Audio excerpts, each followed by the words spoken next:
Welcome, ladies and gentlemen, to Talk Junkies, where tonight's going to be a very interesting night, as it is each and every single week here at Talk Junkies. Just myself here this evening. The other two gentlemen won't be here tonight, but that's okay. We have a fantastic guest joining us. But before we get into that, check out our last podcast. I had Jay Goodbinder on. He's actually a local guy here in Kansas City. He's an epigeneticist, talking about how he helps people cope through diseases, autoimmune disease, and cancers, stuff like that, and how he's helping people get off of those types of things. You can't say the word cure here on the internet for some reason, but he is definitely helping people out on their journey when they do have issues like that. But if you've listened to our podcast, and most of you have that are just, reoccurring guests, we've talked about death, what happens after you die, or just down that journey. You know what I'm saying? Sorry, I kind of lost my train of thought. But so we're going to kind of get into that again tonight, but maybe from a different perspective. And this gentleman that's joining us tonight is the founder of the Forever Family Foundation, author of The Medium Explosion, which I have his book right here, right in front of me. And he's featured in the Netflix dossier Surviving Death. He's been investigating mediumship and other evidence of life after death since 2003, and he conducts certification processes by which mediums are evaluated to see if they can do what they claim. And Robert, thanks for joining Talk Junkies, man. Pleasure to have you. It's my pleasure to be with you tonight. Fantastic, man. Well, tell us a little bit about yourself and your journey and how you got here, man. Well, I guess it has been a journey. I mean, if we were having this conversation 20 years ago, I would think that somebody like me is a little off their rocker, they're talking about stuff that we can't perceive with our five senses. I was a left brain thinker. I didn't really ponder what happens after death too much. I was just too busy living my life. But I thought that we were our brains. Our brains produce consciousness, and so therefore, when our brains are no more after physical death, it was totally illogical to think that we went someplace. I thought that was just a religious perspective, and no evidence. But it's nice to think that there's a place that we go, but I really didn't believe it. And then a lot of oftentimes personal tragedy and trauma leads to exploration, and that's what happened in my case when my daughter passed away, when she was 15. And I was trying to figure out, just for my own sanity, whether there were any credible people that had credible evidence that we were more than our physical bodies, because I wanted to know if it was possible that she could still survive, in some form. And not only survive, but as a parent, you want to know, well, is she okay? And then I took the science route. I started traveling across the country. I was meeting with medical doctors and scientists and researchers that studied consciousness and the mind. And I started to learn things that I thought were just incredible. And then one thing led to another. Eventually, as you mentioned, we started the Forever Family Foundation in 2003. Well, kind of a convergence of science and spirituality. But in essence, and you might have talked to some people on your show already, sometimes I know I'll be talking to some physicists today. Physicists, you would think, are deeply rooted in material science. And halfway through the conversation, I'm scratching my head, say, wait a second, this guy sounds like a spiritualist, not a physicist. But essentially, it's the same thing, because the physicist is talking about the Big Bang and how we're all remnants of the Big Bang and remain connected that way. And the spiritualist is saying, well, we all have this divine spark that connects us. So essentially, they're saying the same thing, but from a different perspective. So kind of consensus from these, very intellectual people who are, they have a really good craft in what they do, and they're well acknowledged for that. You're saying in consensus, they're saying that there is a divine spark within us. Yeah, I mean, everything points to us being connected. Now, how we're connected is the big question. For instance, we know that telepathy exists, mind-to-mind communication. People perceive information that way. It's the first thing that I discovered, because in order to believe in life after death, to believe in an afterlife, you have to believe that our brains are different than our mind. When I say our mind, you could use the term soul, or you could use the term consciousness, but something has to go beyond the body. So I once did a remote viewing experiment because I had read so much on the subject, and our government had used remote viewers in the Cold War to spy on the Russians, and remote viewers are people that can, for lack of a better way of putting it, they can send their mind or their consciousness to another site. And the government used to give these remote viewers latitudes and longitudes of what they believed were military operations. And the remote viewer would visit that site with their mind and then draw these amazingly accurate depictions of what they saw. So I mean, I did my own experiment like that with membership in the foundation. This was back in 2005, and I told people that every night at a certain time interval between 9 and 9:15 p.m., I was going to draw a picture. I was going to do it for 5 consecutive nights. And I asked people, even if they didn't believe in this stuff or don't think they're intuitive, or they just do me a favor and pick up a piece of paper and a pencil and just make a drawing. And at the end of the 5 nights, send me the drawings.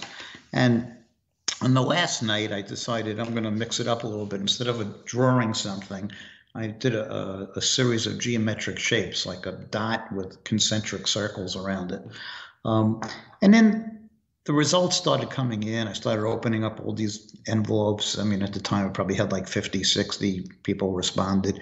And I was really disappointed because, nothing was a match. I mean, I could stretch some of them, but it really was no match. And the very last envelope that I opened was from a woman in Bend, Oregon. And I opened it up and I was just blown away because 2 of the images that I drew were exact. I mean, with every detail, exactly the way I drew them. The other 2, all of the components were there, but they weren't quite put together the way I drew them. And I had, from my own research, I found out that happens often. But the reason that this was so profound to me, first of all, I drew those concentric circles on Friday. She drew them on Wednesday. So then I raised the question of who was remote viewing whom, Right? Because I drew it 2 days after. And evidently also in remote viewing, time and distance don't matter. So I said to myself, okay, here's Bob sitting in New York with Bob's brain in Bob's skull.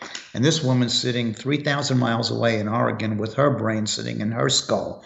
According to material science, it's not possible for her to draw the exact same things that I'm drawing, if you want to eliminate fraud and, that we were in cahoots somehow, So that convinced me, everything that I had been reading, that our mind can extend beyond our body. And we know that from a lot of different disciplines, near-death experiences where people leave their bodies and see things from a different vantage point and so forth. So once you believe that, then believing that we could survive a physical death, becomes logical.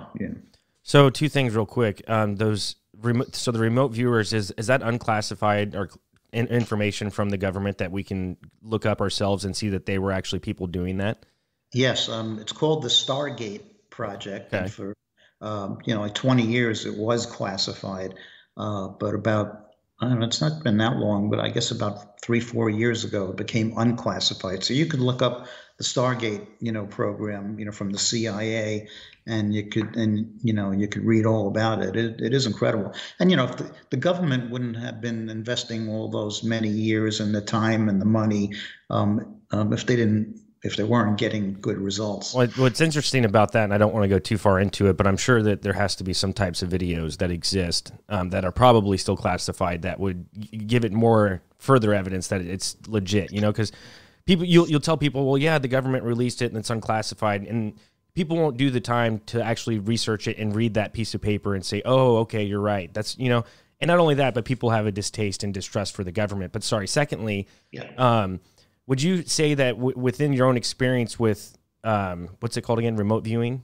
Yeah. Remote, yeah. Would you say that that's maybe like a small scale? Like that was like beginners, not luck, but it was like I guess what I'm trying to say is that the mind is it's capable of doing amazing things, and we're not really taught that. You know what I'm saying? So do you think that maybe that's compared to the people who are doing it for the government, you were doing it on a really small scale? Yeah, and there were people doing it on that same um, small scale for 100 years before the government got involved. Maybe not 100, but certainly, more than 50 years. Because some of the books I was reading were from the 1920s and 1930s, where people were doing experiments like that. And people do remote viewing all the time. They don't even know they don't call it remote viewing, but their minds are wandering to other locations, and you can call it visions. I mean, what really got me started was my son and my daughter were involved in an accident. That was the accident. And my daughter didn't survive her injuries, and my son was seriously injured. But the point was, the morning of that accident, at 3 o'clock in the morning, my wife shot up in bed. She was sitting up and she was shaking. I said, "What's the matter?" And she just looked at me like her eyes were all glassy.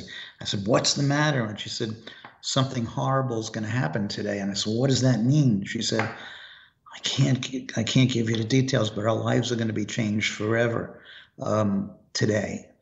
So, I did what most parents would do. I mean, I watched over my 3 kids, and most of the day, one was already at college, the other one I was taking to college the next day, and my little one was working a part-time job. And then I let my guard down at night, and like I said, okay, I just dismissed it. I forgot all about it. She couldn't have been right, and of course she was right. So people have these precognitive experiences all the time. Now, are they getting a glimpse of the future? Or I was open to the possibility that maybe somebody was sending her a message. Now, that message could have been from a living source, or it could have been from a discarnate source, but in any event, it's been happening since the dawn of man. I mean, we've most of the leaders of in today's organized religions, prophets and so forth, came out of these ages of mysticism, back in ancient times, and these ages lasted 10,000 years. And people regularly believed in this stuff. I mean, that became weaned out of us. But people used to communicate telepathically, and they used to commune with their ancestors and so forth. And then scientific revolution came along, and we were taught that this was nonsense. But perhaps it just becomes a matter of returning to our roots one day. No, exactly. And I definitely want to get into some more of the life after death, but this is just a fascinating topic. And it always stretches my mind, because I've had a lot of spiritual people on this podcast. And it's just fascinating to me that we left our roots, right? And there was probably a period of time when we were all more connected, more so than we are today. And I think we all can agree today we're probably more disconnected than we've ever been. Why do you think that's the case? And I'm not suggesting or blaming mainstream science and the revolution of science, right? But when you go back to the early 1900s and you see clear evidence of the Rockefellers and rich elite people taking over the medical system, taking over the education system, and in having that happen, that creates what we have now with science. So do you think that those people had a part to play in that and kind of shaping the world how they see it? Yeah, I mean, we are influenced by we have cultural influences, societal influences, religious influences, educational influences, and they shape the way that we think. And a lot of the people that we deal with in my realm, medical doctors and researchers, they dismiss overwhelming evidence because if it were true, it challenges their education, it challenges their profession, it challenges the very nature of what they do.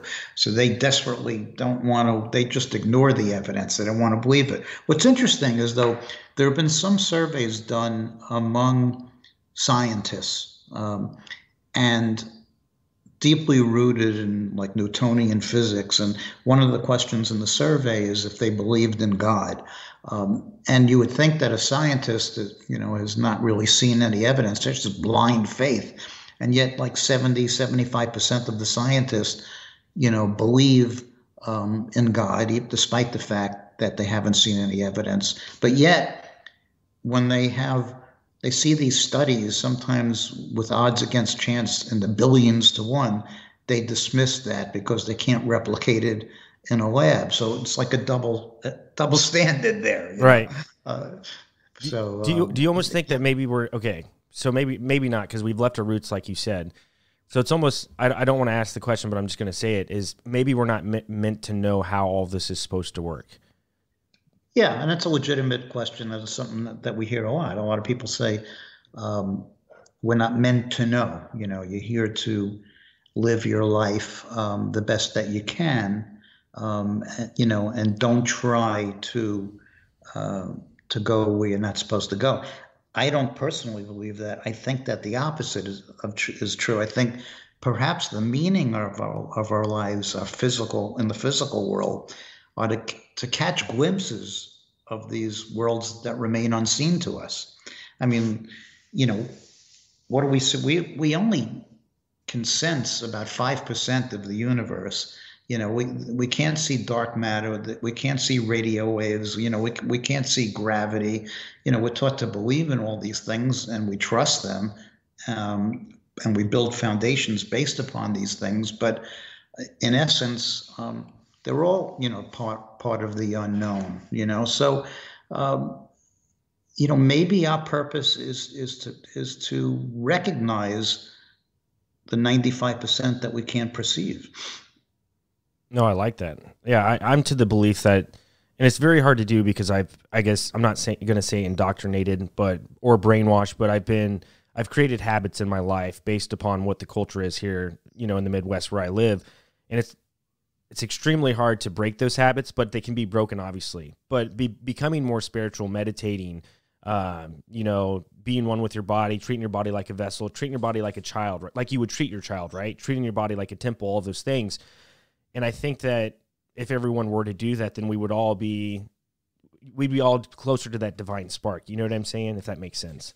Yeah, it does. And one of the things about studying life after death is that there's a lot of evidence that suggests that the way in which we live our physical lives affects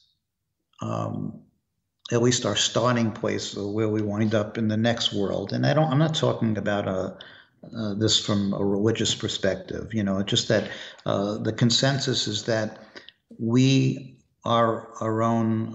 It's all about self-judgment. So if near-death experiences provide wonderful evidence, because in a near-death experience, the person meets every definition that medical science has for death. They have no brain waves, they have no respiration, they have no heartbeat, they have no reflexes. They're dead, and yet those that are being resuscitated, and more are now because of our medical advancements. They report clear and lucid thinking, and they have certain commonalities in what they report. One of the things that a lot of people report, certainly not all, but a large percentage of experiences, is that they have a life review. And in that life review, they describe it sort of like a movie reel that flashes before them of their whole life. And they get to like physically feel the warmth and the good and the love from good things that they bestowed upon others, through their compassion and empathy. On the other hand, they also get to feel that uncomfortable feeling of all the harm that they've done to others, whether they did it on purpose or not. But they get to feel what they bestowed upon others in that sense too. That can't be too comfortable. So it's an incentive, if you believe that, to live your life the best way that you can. There's also, of course, we only know this from near-death experiences and sort of channel reports and history from mediumship, but it's thought that we go among people of like mind and character. That's as our starting point. So like people want to know about afterlife justice. I mean, they want to know that Adolf Hitler doesn't go to the same place that your loved one goes, you know. Right. So maybe somebody like Adolf Hitler goes to people of like mind and character, you know, and so I don't believe in the heaven and the hell, Gotcha. but you know, but it can't be a comfortable position to recognize your because you have this self judgment and you know that's got to hurt. Um, but on the other hand, the consensus is that there's advancement on the other side. That's who he was in the physical world based upon his upbringing and his values and what he was taught. But it's now when he's in this other dimension, when he's this entity of consciousness, of pure thought and energy, he doesn't have all that physical baggage. So perhaps somebody like him, you know, advances like the rest of us, you know, that the soul is on a different level than all the physical bullshit that takes place. Right. So is it the American Death Association or who does these studies? Sorry. Well, you know, for instance, in near-death experiences, it's mostly a lot of cardiologists have done them. You know, in that Netflix series that you mentioned, Dr. Bruce Grayson, who's at the University of Virginia, is one of the biggest researchers in that field. And the reason it's cardiologists is that most people that have heart attacks wind up in the ER attached to all this equipment. So you're in a position to be able to talk to them as soon as they get resuscitated, because a great many heart attack patients do get resuscitated if they're lucky. So so a lot of it takes place, you know, in hospital settings, and then a lot of the people conduct research in you know, in laboratory type settings as well. In reincarnation, this 40 years of research from Ian Stevenson, who was also a medical doctor. He traveled around the world for 40 years researching past life memories of children. Children talk about a life that they had before they were born into this one. And then they act like detectives. They pull medical records and autopsy reports, and they go back to the neighborhoods where they say they used to live, and they put together a whole report, you know, basically with a ledger of all these statements, you know, that are true, and they measure it that way. So that the evidence from reincarnation is pretty compelling. I mean, admittedly, that was like the hardest thing for me to wrap my head around. You know, Oh, for sure. I had a lot of questions about reincarnation. I still do, but I can't argue with the evidence. Yeah, so now that you just bring up reincarnation, I'll just give you a brief, like, kind of thing, or a brief overview of what Howdy's idea of reincarnation is. So you talk about whenever you see the light, right, and whenever you have that near-death experience, and there are people who have came out of it and, you know, they're able to share their experiences. I've met a few people and through work, and you kind of take their word for it, right? You know, they said that they had a near-death experience, so you take it at face value. But I haven't had someone specifically say they saw the light. One said they didn't really remember, it was groggy, and the other one said that he was on a beach and talked to God on a beach doing cocaine. So, and he, you know what I'm saying? Granted, I guess he was in a coma, but he said he had a near-death experience. But so what Howdy suggests is that whenever you see the light, that's or Jesus or Buddha or Muhammad or a loved one or your grandma, your mom, whoever it is, you see that person whenever you have a near-death experience. What he is saying is that is an evil entity portraying to be that person to trick you into going into the light. So then you will go to that light, and then they say, hey, you did this, like you talked about, you made this person, they make you feel those good feelings, they make you feel those bad feelings, and they say, hey, you did a lot of bad stuff, so what we're going to have to do is we're going to have to wipe your memory, and you're going to have to go back to Earth and prove to us that you're ready for the next level. And then, boom, you're reincarnated. Yeah. Well, you know, what you said is true in terms of people that have near-death experiences. I mean, they always talk about it being ineffable. They can't put their experience into language. So it's a hard process. But when they do, somebody in Asia might describe seeing a religious figure that they interpret. Somebody might see Mohammed, somebody might see Jesus, somebody might see Moses. It's because of they're filtering it through their cultural and religious influences. They're all essentially seeing this being of light or light that they're interpreting, as these things. The most fascinating thing with near-death experiences, if you're looking for proof, is they have these veridical experiences. So when they talk about leaving the body and being above the body and watching everything that's going on in the operating room, and then when they come back, bear in mind these are people that are dead. They can tell you clearly, repeat the exact conversations that took place, and describe who came in and out of the operating room, describe the equipment. There was a famous study by Dr. Kenneth Ring with near-death experience patients who were sightless. They were blind from birth. And yet they come back and they can describe everything with vivid detail about what went on in the operating room, including colors that people were wearing and so forth. So, and the reason they'll be able to do that is because it's theorized that that their mind separated from their physical body, and then of course when they get brought back, there's soul or mind or consciousness collapses back into the body, and they're not happy. Most of them, to come back to to be racked with pain again. Yep. Plus the fact that where they were, they describe in most cases, not all, as being blissful, and warm and loving, and who wants to come back to this shit, right? Right. So real quick, I would say, like, to people who aren't really believers in that type of stuff, and they're like, you bring the evidence, you have these people who are conducting these research programs, and they put extensive amounts of work into it, and they're finding out these people are having they're leaving their body, they're seeing what's going on, and then, people would say, oh, well, that's just, they're dying, their brain's releasing DMT, and it's making their body be able to do something that it wouldn't normally be able to do. But that, to me, that doesn't even really make sense. What it's suggesting to me is that we are more capable of doing something that we have no idea we can do.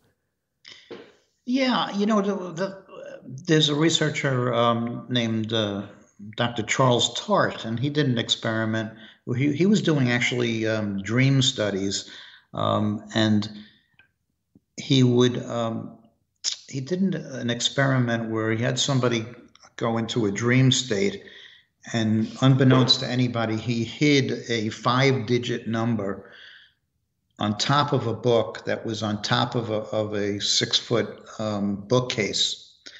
And he asked this patient, as part of the experiment, on the theory that she claimed to be able to leave her body while she was in the dream state. She could almost induce an out-of-body experience. So he said, okay, well, why don't you just read me the number while you're above the body?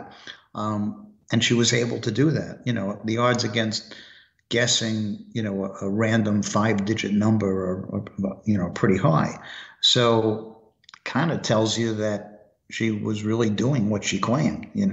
I mean, you can make the argument that, that this is phony, or that, there was some sort of collusion, but he's a legitimate researcher, and, it's been verified, and it's been replicated a couple of times after that. So something is leaving the body.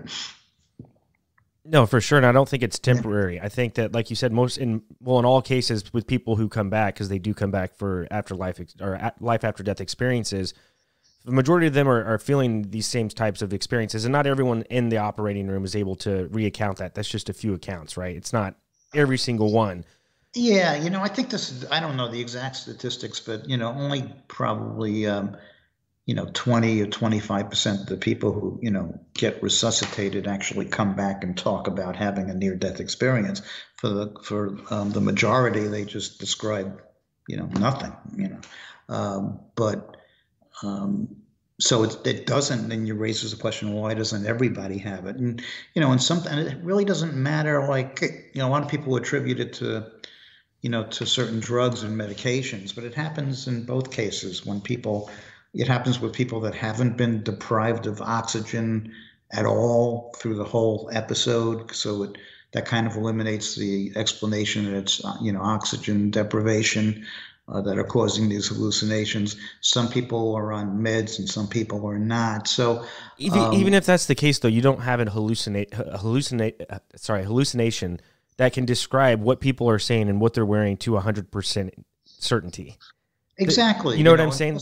yeah, and then so that there are like fighter pilots sometimes have hypoxia, where they have hallucinations because of the lack of oxygen. But the hallucinations are generally they're anything but clear and lucid. They're thrashing about the fragments. They can't make sense of it. They're all over the place. It's not, clear and lucid thinking from an impaired brain doesn't make any sense. But yet these people describe thinking clearer than they ever did before in their lives. Realer than real. They describe it. So I think it's pretty. The evidence is pretty compelling, and there are various things. Not everybody doesn't see the light. Everybody doesn't go through a tunnel. Everybody doesn't meet their deceased loved ones. There's about 10 or 15 different types of things that some people report, but there are a lot of commonalities, and a lot of people. The most interesting thing is a very high percentage of these experiences come back and they change their lives completely. Things that were important to them are no longer important to them. And they lose all fear of death. Material possessions are no longer important and so forth. And that stays with them and, for the rest of their lives. So whether you believe in it or not, something's happening that flipped them. For sure. Yeah. I almost think, man, I almost think if you go back to ancient times and you just look at the pyramids scattered throughout the world, they're all very similar. They all came up and resurrected around the same time. I am into a belief that there was a world, or it was a world similar to ours today, right? But it was more spiritual based. It wasn't materialistic. Granted, they built these large, massive pyramids. But I just think they were more spiritual, and that's just what it was. And I don't, but it makes you wonder if they were more spiritual, then how did that civilization end type of thing, Yeah. Well, what I always found fascinating when you go back, like tens of thousands of years and they're discovering in these cave paintings, and that are all similar in different parts of the world. There weren't boats and planes and, people weren't traveling, to other remote places in the world, but yet the paintings are all the same. How'd that come about? I always thought that's fascinating, and archaeologists continue to discover things like that. It could almost be remote viewing, and they had no idea they were doing it, and they both, you know what I'm saying? That's true. Yeah. See, that's why. Yeah, that's wild. You start putting some of the pieces together. So that's a little bit about the life after death, man. But can we go into a little bit about mediumship? Because I've had. Yeah, I've had quite a bit of death in my family, and I've never really thought to reach out and try and find someone to communicate with. Like, probably my stepfather would be the person I'd want to talk to the most. He passed away at an early age. I loved him so much. Where do you begin on mediumship? Well, mediums are people who claim to be able to talk to the dead. So I've been working with mediums since 2003, and I started, I don't like to call it testing, but I started evaluating under controlled conditions the evidence that they put forth. And like in that book, my book that you mentioned, The Medium Explosion, I say that based upon witnessing well over 1,000 readings over that time and my work with the certification process, that 85 to 90% of all the practicing mediums out there today cannot do what they claim. I'm not saying that they're all frauds. Some of them are. Most are not. We all have some degree of intuitive ability, in various degrees. You and I have some intuitive ability. But some people are more intuitive than others, but that's not saying that they, can communicate, with the dead. It seems to be mind-to-mind communication, telepathic communication from two living entities seems to be a different skill set than mind-to-mind communication with somebody who no longer has a body. Essentially, it's the same thing, just that one person is no longer a body, but they still have a mind. So theoretically, the mediums can still talk to them. Um, so, when we're working with mediums, we separate the general stuff from the specific stuff. So if you're the medium and you're giving me a reading and you see me and you can guess about how old I am, and you say to me, Bob, I have your great grandmother here in spirit. You have a great grandmother that passed, and I'm like, well, shit, yeah, she'd be 130, So, so it's a good, but it's right. So if I was scoring it, I'd have to mark it as a hit because it's a true statement. But if you say to me, Bob, I have your great grandmother Rebecca here, and she was born in Hungary, and she was known for her goulash, and she, and go on with specific pieces of information that you couldn't really Google, and those should be given more weight when you're evaluating the evidence than just a general statement. So there are a lot of mediums. You may have heard of cold reading techniques. They'll repeat the same things. They'll make judgments based upon, your accent or your way you look and your age and so forth. And there's a very good medium that we certified. And last year, he caught another medium that was doing a reading for somebody, and he was watching, and the medium. It was on Zoom, and the medium had a split screen. So on one half of the screen was the medium talking with the sitter, the person getting the reading. And on the other side of the medium screen was the sitter's Facebook page that was open. And the medium was just spitting back all the information that he was getting from her from the sitter on Facebook. There's a lot of information out there. Oh, yeah. And the medium, the sitter, the person getting the reading doesn't know anything about this. I said, wow, this is the greatest medium in the world, except it was a totally fraudulent reading. Yeah. So there are certain, you don't want to give the medium information. You have to let them know if they're right or they're not right, but you don't want to feed them by giving them information. Their job is to give you the evidence. So the point is that the 10 or the 15% of these extraordinary people that can do this can have a profound effect among the grieving people, because let's face it, the only thing that could give you any hope and comfort when you lost somebody close is thinking that they still survive. And then if you're getting,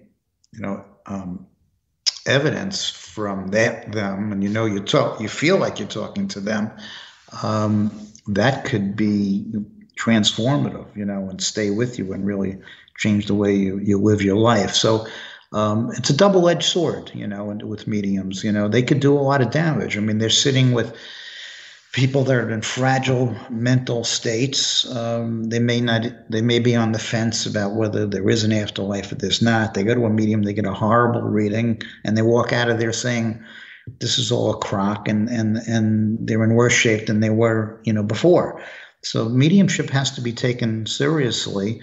Who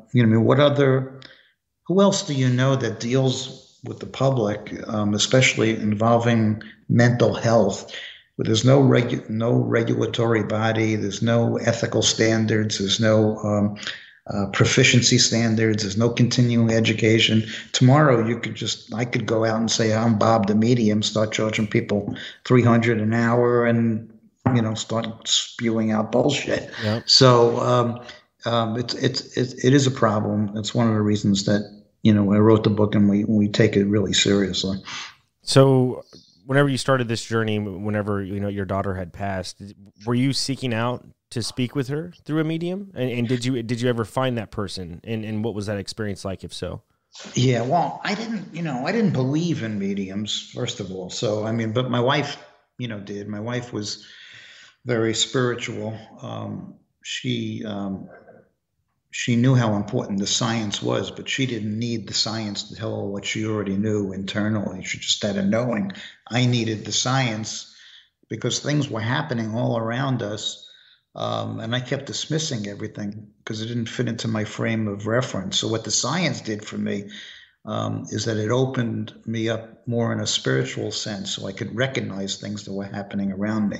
So, yeah, my wife dragged me to see a medium. It was a well-known medium, and we were meeting her in this hotel in Manhattan. Um, and I'm sitting there like, why am I here? This is bullshit. This can't possibly be real. And the medium gave me three unbelievably specific pieces of information that nobody in the world knew except for my wife. Things that had just occurred, and all the way home, on the ride home, I'm scratching my head, trying to figure out what the trick was. There had to be a trick, and it wasn't, So that I didn't walk away believing in mediums after that, but it certainly opened the door to further exploration. In all the years, we started certifying mediums in 2005. So that's like 18 years now. And in those 18 years, we've only certified 27 mediums, and it's like less than two a year, it's only one or two a year. So the standards are very high. But in all that time, in the 18 years, I never got a reading from one of the mediums that we certified. And the only reason for that, even though I knew they were among the very best, is that most of them knew too much about me. So I knew that I wouldn't trust the information. Even though I knew they wouldn't resort to any tactics, I couldn't do it, so I didn't want to, so I just never went for a reading. But, before the foundation, I went to a few. Some were good, some were horrible. But that was more like my own research. So with the 20 plus people who have been certified, is there any interest from government or the science community to kind of pick these people's brains to see why it is they're so special and what they're able to do? Yeah, I'd say probably about half of the mediums that we've certified have taken part in scientific research. A lot of them have had their brain studied, hooked up to EEGs, MRIs, looking for areas in the brain that might light up or go dark, or different lobes that seem to be involved. And plus, a lot of mediums they've also taken parts in taken a part in research where the researchers is trying to verify whether they're giving evidential information, and they use blinded controls, so it really is a scientific experiment. So, there's a great many of them that are interested in the science. You know what? They also want to know how they're able to do what they do. They're curious, like we are. How am I able to do this? A lot of them started off and they were troubled. They started off having these experiences they couldn't explain when they were kids, and they just put it aside. A lot of them put it aside and dismissed it, because they were fearful of it. Plus, they didn't want to be labeled as being crazy or judged and so forth. And then only later in life did they come to embrace it. Yeah, no, that's wild. It's sad that if you're having those experiences as a child, that we as a society would be shunned upon, or it would, they'd be like, oh, they're kind of weird. Let's put them in a hospital and see what's going on, or put them on some drugs or something, and potentially ruin the rest of that person's life. So luckily they, kind of kept it to themselves. And I guess the process may have taken longer since they weren't able to be who they are. I don't know, man. That's just, it's sad that that's the type of society we live in. And it is. And, when we used to run these discussion groups, called them afterlife discussion groups, we stopped them after COVID hit, but they were physical groups in various parts of the country with a moderator.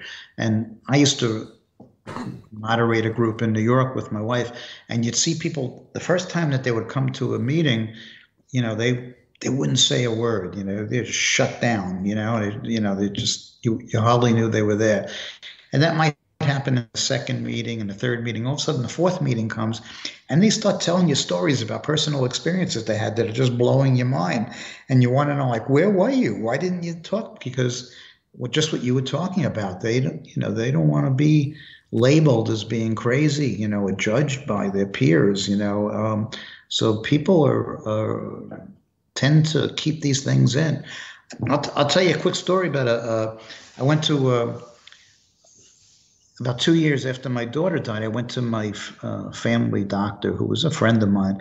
And I don't remember why I was there. I had some ailment, and I sit down. I haven't seen him in 2 years, and I sit in his office. He says, how are you? I said, fine. He says, what have you been doing?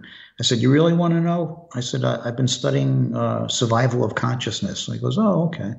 Well, he goes talking a little, like a couple of minutes later, he says, can I ask you something? I said, what? He says, what's survival of consciousness? So I started talking about some of the stuff that we're talking about tonight. And then he gets this real serious look on his face, and he closes the door. He says, can I tell you something? I said, yeah. He said, my father died 7 years ago. I said, yeah, I'm sorry, I didn't know that. And he said, well, my father died like at 9 a.m, but I had a lot of patients that were seriously ill in the hospital, so I had to call my answering service. So I called my answering service, and he said, oh, doctor, your father called. And he said, my father died at 9 o'clock this morning. And the woman said, well, I'm so sorry, doctor. I didn't know. He must have said your father-in-law. And he said, my father-in-law has been dead for 13 years. And he said, what time did the message come in? And she looks and she said, 9:15. He said, read me back the message. And the message was, Frank, it's me. I'm okay. Oh, wow. So here's a medical doctor. It's been 7 years, never told his wife, never told his kids, never told a friend, certainly never told a medical colleague. But he heard the stuff that I was talking about, and he knew that I wasn't going to judge him. So he opened up to me. Now, I guarantee you it's been, 18 years since then, and he's never told another soul. Right. He kept that hidden. So, I tell that to people sometimes because what a shame, like you alluded to, that he feels that it's such an extraordinary experience, but he can't mention it to anybody because they'll think he's nuts. Yeah. Maybe if we all start talking about these experiences that we have, not trying to convince other people, but just sharing them, Yep. more and more comes into the mainstream, and it becomes more and more accepted, and we'd be better off as a people. Yeah, and I guess you really truly do have to experience it, though that's the big part. And telling the stories, I got the chills whenever you just told me that. And I had a buddy, I was probably about 20 years old, and he'd committed suicide. He was a young kid, and it was heartbreaking, man. He's one of my closest friends. And at the funeral, they were playing this god-awful funeral music. They had a CD and it had one of his favorite songs on it by Brand New. And they played that song, and it played all the way through. And then the next song came on, and it was just funeral music. Sorry. All of a sudden, it starts skipping. And I'm sure this funeral place has had this music playing all the time, and now all of a sudden it's just skipping, and they keep trying to play it over and over, and it keeps skipping, and then they go back to his song, and it played perfectly. Yeah, you know what I'm saying? So I don't know. That was kind of my first experience, and he gave me multiple experiences. My friend did, and that's just one example. But real quick, have you traveled to other countries and met with other people who do mediums or who are mediums in other countries? Because I'm sure that it's more well practiced out in other countries. It is. I've been in most of the mediums that we've certified. As a matter of fact, I think all of them are in the United States, although there are some coming up that are in England. I've been to England, the UK a few times, in various, medium events and talking to other mediums. But, from the evaluation process, we can't solicit any other mediums. They have to come to us to protect the integrity of the program, and no money can change hands, and we do it all, for free.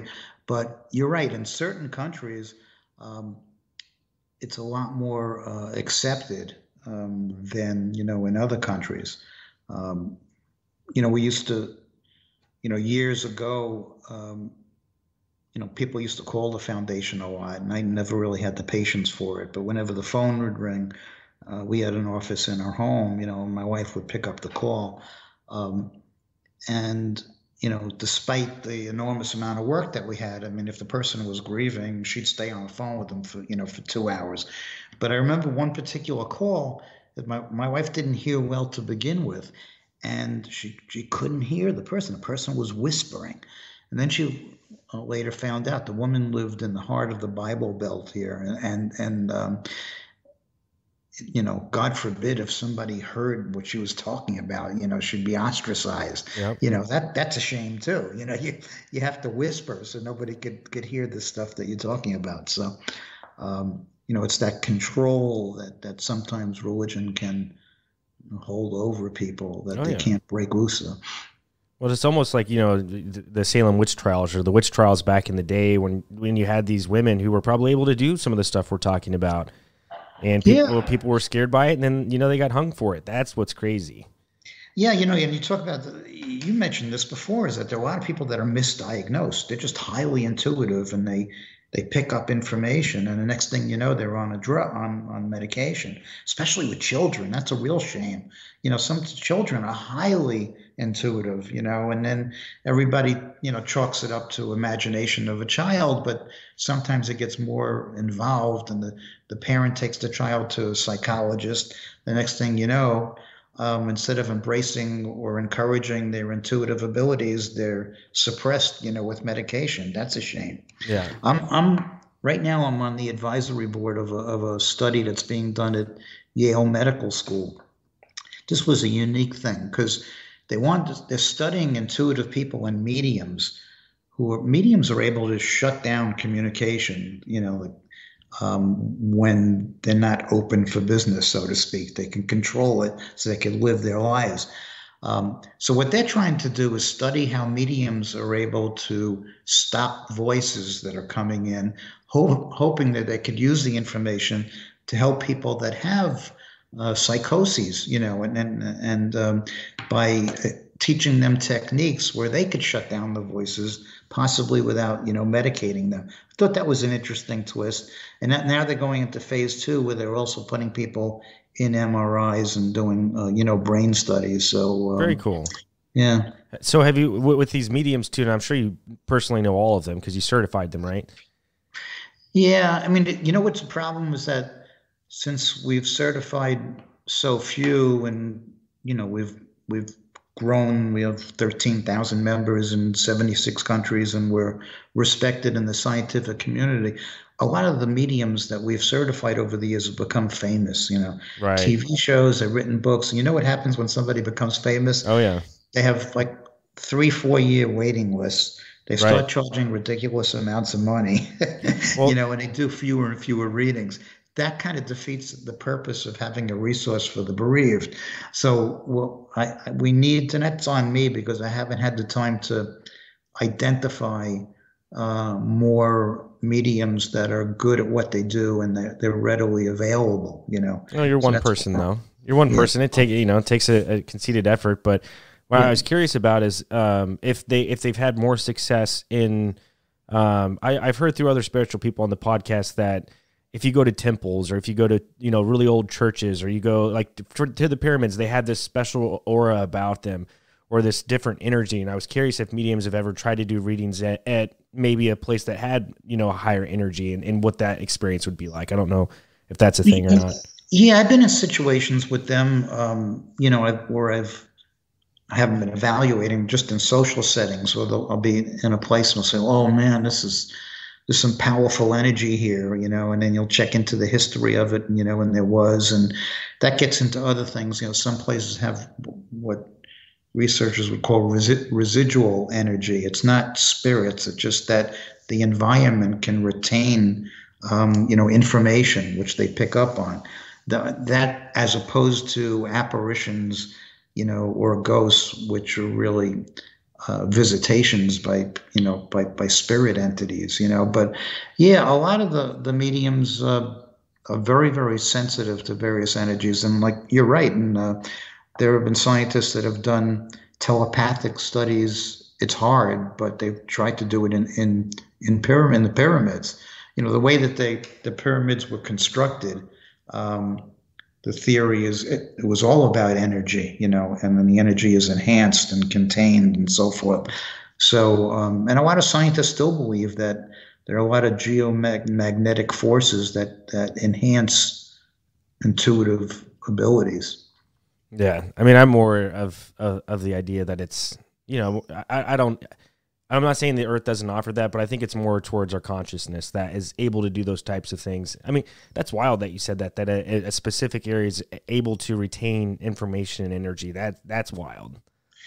Yeah, and that happens, and that's you see a lot of these shows on TV, these ghost hunting shows. I think and most of them was there aren't any real meters and gauges that could detect a discarnate entity. It's more likely an explainable physical explanation than a spiritual one. But yeah, I mean, there are a lot of places that, you can just like you've walked into rooms before and all of a sudden you feel like tense, like something just happened in that room. Maybe there was an argument or, I think that's an example of residual energy. Sometimes people get creeped out or they feel good about, because there's a kind of a warm, loving energy in a place. So I think we're using something other than our known senses when we're able to pick up on things like that. Yeah. Well, we're getting close to the end of the hour here, man. I have maybe one or two more questions for you, but I think like the big one is we're here for a very short amount of time. Whenever you in the grand scheme of things, the grand scale of what this is that we live in the education system for whatever it is, why are we not taught about death? I mean, like we know what it is, but why aren't we taught about it and or how to prepare for it? Like spiritually. You know what I'm saying?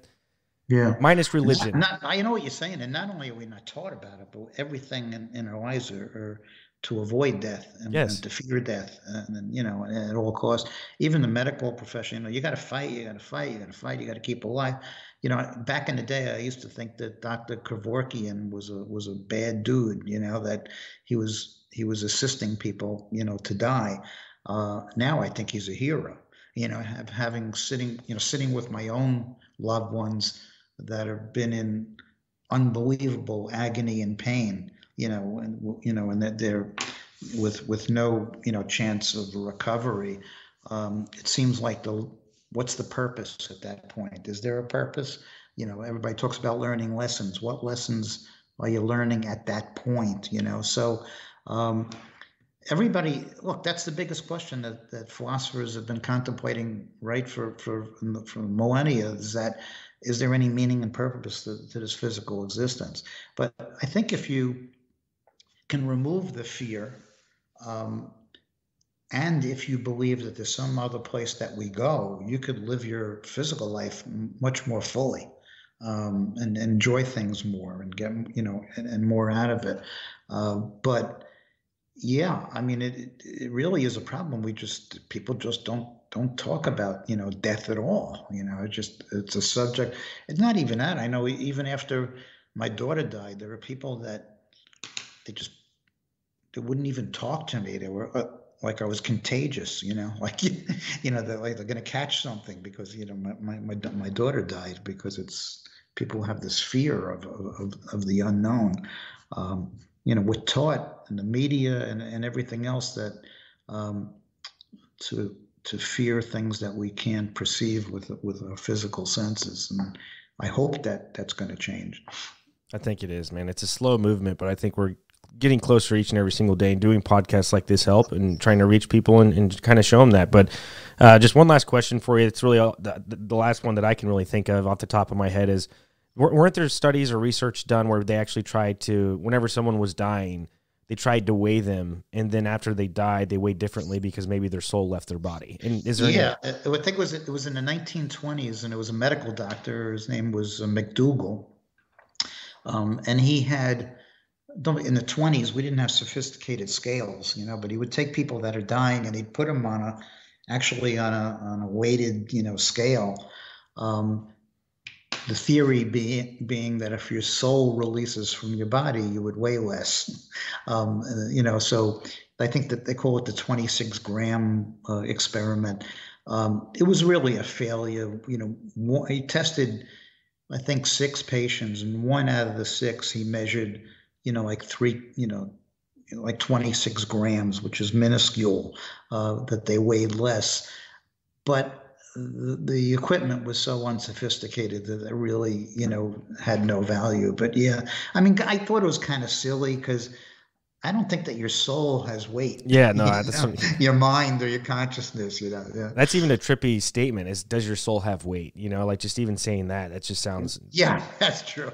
Yeah, rock on, man. Well, just real quick, sorry, last thing. Since you live out in New York, I had no idea about this, but New York has a death tax. Like when you die, they tax you for dying. Is that true? Well, I don't know. I don't live in New York anymore. Okay, But okay, I wouldn't doubt it. Uh, take money for everything. I mean, right. estate taxes, death taxes. I mean, you name it. So I don't doubt that for a second. Yeah, I'd heard it through a news story. They're like 10% death tax when you die. I'm like, geez, that's insane. Like they just how much more? But Bob, where can we find you, man? Where can people find you if they want to find your book, if they want to find your website, or what it is that you do? Yeah, well, the website for the foundation, which has a lot of the information we've been talking about, is spelled out foreverfamilyfoundation.org. Um, the book is called The Medium Explosion. You can get that on Amazon. I write a blog called BeyondThe5Senses.com, which is unrelated to the foundation, but it's just so I can get some thoughts so my head doesn't explode. So write some blog articles. We held grief retreats, 4 of them a year. One of them was featured in that Netflix docuseries.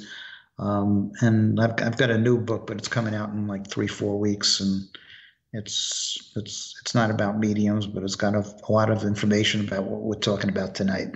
Cool, man. Well, I'd love to have you on again once that book releases, if you want to.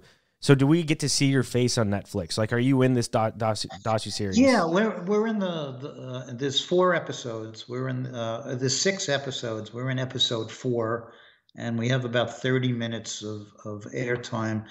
Bear in mind that they filmed 70 hours with us, 70. Oh, yeah.